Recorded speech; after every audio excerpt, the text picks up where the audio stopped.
Nous y voilà, le jeu Indiana Jones se dévoile à l'occasion d'un événement organisé par Xbox. Il s'agit du jeu produit par Bethesda et développé par Machine Games, à qui l'on doit entre autres depuis maintenant quelques années, la licence Wolfenstein. Voilà, pendant une dizaine de minutes, le titre a été dévoilé avec notamment un très gros trailer. Que voici. Alors, quelles sont les informations qu'il faut savoir sur ce titre très attendu? On va directement débuter par une grande question qu'on se posait, notamment de savoir qui allait justement incarner Indy, parce que c'est vrai qu'on a tous l'habitude de l'acteur Harrison Ford, qui l'incarne depuis la création du personnage. Il n'y a que cet acteur-là qui a incarné le personnage jusqu'à aujourd'hui. Bonne nouvelle, ça ne va pas changer. Vous allez voir ça dans quelques instants. C'est de nouveau Harrison Ford, qui au niveau en tout cas du visage, reprendra d'une certaine manière son rôle de Indy dans ce jeu vidéo qui sera canon. On va y revenir dans quelques instants. Alors, à noter tout de même par rapport à la version originale, donc la version vocale, ce n'est pas Harrison Ford qui fera le personnage, mais Troy Baker, qu'on connaît notamment en VO, pour ce rôle dans The Last of Us. Il incarne d'ailleurs aussi un personnage, pas le même, mais dans la série The Last of Us de HBO. Dans tous les cas, c'est lui qui donnera sa voix au personnage de Indy dans le jeu vidéo Indiana Jones, même si au niveau du faciès, on restera sur un Harrison Ford plus jeune, ce qui confirme donc que oui, le jeu sera canon, mais on va y revenir dans quelques instants. En tout cas, voilà les premières images. Alors, comme je vous le disais juste avant, il s'agira d'un jeu développé par Machine Games, à qui l'on doit entre autres Wolfenstein depuis pas mal de temps maintenant. Donc, on se posait aussi une question de savoir si on allait plutôt partir sur un jeu à la troisième personne, tout comme par exemple Uncharted ou encore les Tomb Raider, qui sont vraiment les jeux les plus connus en termes de jeux d'aventurier, on va dire.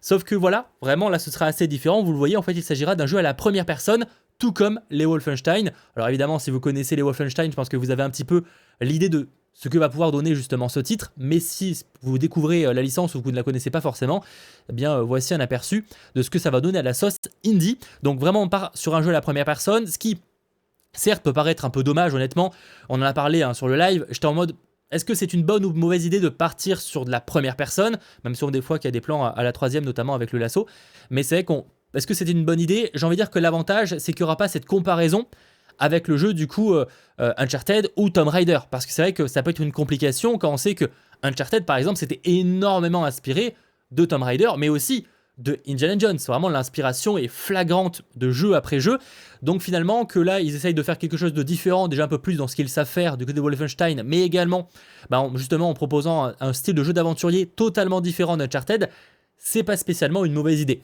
Bon, par contre, on reste évidemment sur un jeu solo à première vue, ça ne change pas spécialement. On reste sur un jeu original, ça c'est important, on n'est pas sur une adaptation d'une histoire qui aurait déjà pu être faite par le passé au cinéma ou autre, donc ça c'est une plutôt bonne chose. Et le titre, vous l'avez juste là, Indiana Jones and the Great Circle, ou et le Cercle Ancien en version française, donc Indiana Jones et le Cercle Ancien sera le titre, de ce titre du coup, qui sortira donc sur Xbox et PC, en 2024. Ça, c'est également une confirmation.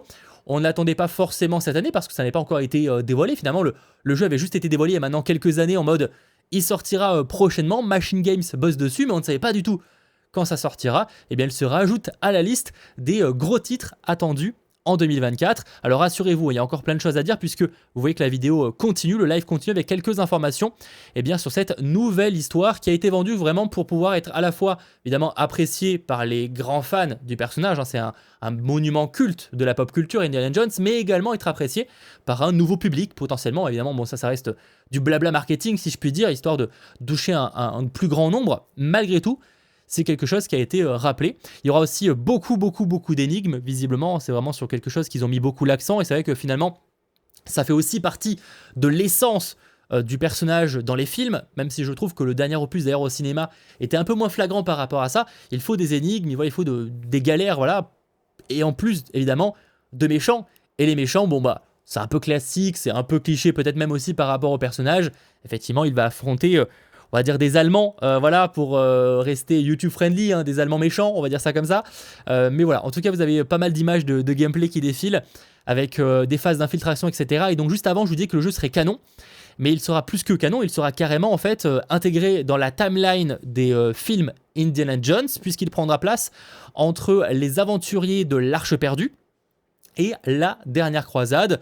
Précisément, je ne sais pas si on aura des années ou quoi qui seront confirmées dans le jeu, mais en tout cas, l'histoire prendra place entre ces deux films. Donc on incarne vraiment un jeune Indiana Jones, C'est qu'une des stratégies qui aurait pu être adoptée, qui n'est pas forcément meilleure ou quoi, hein, mais ce serait plutôt de faire quelque chose qui se passerait peut-être après la dernière croisade, ou en tout cas avant le dernier film, histoire d'avoir un Indiana Jones plus âgé ou quoi. Ils ont voulu plutôt une version jeune. Vous me direz évidemment en commentaire ce que vous pensez de ce choix, mais en tout cas voilà, la timeline confirmée. On aura évidemment de nombreux lieux voilà, explorables, etc. On n'est pas sur un open world ou quoi, notamment l'école où ils travaillent.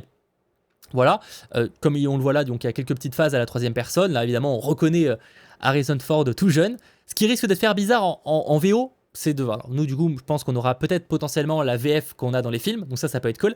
Par contre, dans le cas de la VO, c'est vrai que ça va faire un peu bizarre, je pense, d'avoir la tête que les gens connaissent d'Harrison Ford, mais la voix de Troy Baker qui est très différente, même si on sent qu'il a peut-être voulu se rapprocher un peu de la voix d'Harrison Ford plus jeune, mais évidemment, c'est pas réellement lui. En tout cas, au niveau de l'histoire, on peut voir vite fait un petit peu ce qui est partagé juste là. Mais pour vous le dire, en gros, ce sera donc une aventure solo à la première personne qui nous emmènera partout dans le monde, découvrant des indices et résolvant un mystère ancien. Devenez ainsi l'aventurier dans une course contre des forces sinistres. Vos voyages vous mèneront des salles sacrées du Vatican à des déserts arides d'Égypte, au temple luxuriant et englouti de Sukhothai et au sommet glacé de l'Himalaya. Donc on aura vraiment des décors très très diversifiés. On voit que là notamment direction Rome et notamment donc le Vatican. Pour rester sur le communiqué de presse qui a été partagé, nos jeux consistent à vous mettre dans la peau d'un héros emblématique, comme nous faisons cela principalement à la première personne. Vous avez de la chance de véritablement devenir indie. C'est un argument encore, voilà, est-ce qu'on apprécie ou pas ce choix-là? Je pense qu'il faudrait évidemment attendre d'avoir le titre entre les mains pour réellement juger. Voilà, sachant que donc le monde d'Indiana Jones est un monde rempli de mystères à chaque coin de rue, dans lequel vous faites une course contre la montre et déjouez vos ennemis tout en traquant des artefacts. De leur approche de la création d'histoires et de personnages uniques et crédibles à leur décor exagéré et inoubliable, Machine Games est le studio idéal pour emmener Indiana Jones au jeu moderne, avec beaucoup de phases de puzzle, etc. Bon, globalement, c'est du communiqué de presse classique, mais c'est vrai que ça fait partie des éléments très très importants.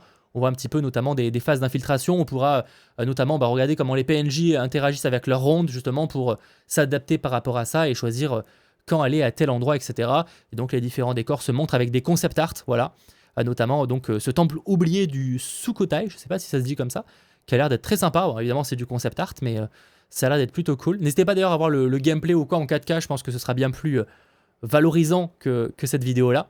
L'Égypte, les pyramides d'Égypte évidemment, les sommets enneigés d'Himalaya, donc vraiment des décors très différents, et rajouter ça, le Vatican, même si je ne sais pas si on n'aura pas uniquement l'intérieur du Vatican, mais en tout cas, l'attente est évidemment très très importante pour ce titre qui arrivera donc en 2024 avec des musiques qui ne seront pas faites par John Williams, mais par une autre personne qui a essayé quand même de calquer un peu justement l'essence des musiques d'Indiana Jones, sachant qu'on le voit juste là, on sera notamment à un moment accompagné par une journaliste d'investigation, Gina, qu'on a juste ici, et on a aussi quelques petits visuels du méchant, donc du méchant allemand qu'on a un petit peu et qui sera le rival de Indiana Jones dans cette aventure. Mais encore une fois, c'est assez classique d'avoir de nouveaux personnages qui rejoignent notre aventurier et bien pendant justement son aventure. Je vais juste vous montrer là par exemple là, les quelques images du méchant. Pareil, pour le coup, ça reste assez classique. Je pense que clairement, il va y avoir un petit peu ce côté pour les fans d'Indiana Jones. On ne sera pas sur un remake d'une histoire déjà explorée, mais on sent que bon, ça reprend vraiment beaucoup de codes qu'on a évidemment déjà dans les films. Et pour donc réellement terminer, le jeu sortira donc, comme je vous le disais, en 2024. Ça, c'est très important, mais il sortira donc sur Xbox Series X et S, mais également PC et directement Day One dans le Game Pass. À noter par ailleurs, et c'est pas des moindres, que même si c'est en 2024, on ne sait pas précisément quand c'est, mais on imagine que ce sera plutôt fin 2024 et pas début, parce que sinon il aurait sûrement déjà dévoilé, vu qu'il y a plein de jeux où ils ont dit voilà, ça sera automne, etc. Là, je pense qu'ils ne sont pas encore certains, et il y a moyen que le titre débarque plutôt en fin d'année. Donc voilà, patience là-dessus, ça reste évidemment de la théorie, mais ça semblerait assez crédible au vu de ce qui a été partagé. En tout cas, en commentaire, je vous attends pour me faire vos retours sur ce jeu Indiana Jones et le cercle ancien. Est-ce que c'est un projet qui vous chauffe après ces premières images? Eh bien, ça se passe en commentaire. Et si cette vidéo vous a plu, pensez à l'aimer, à vous abonner. Et on se retrouve très vite. Allez, ciao tout le monde.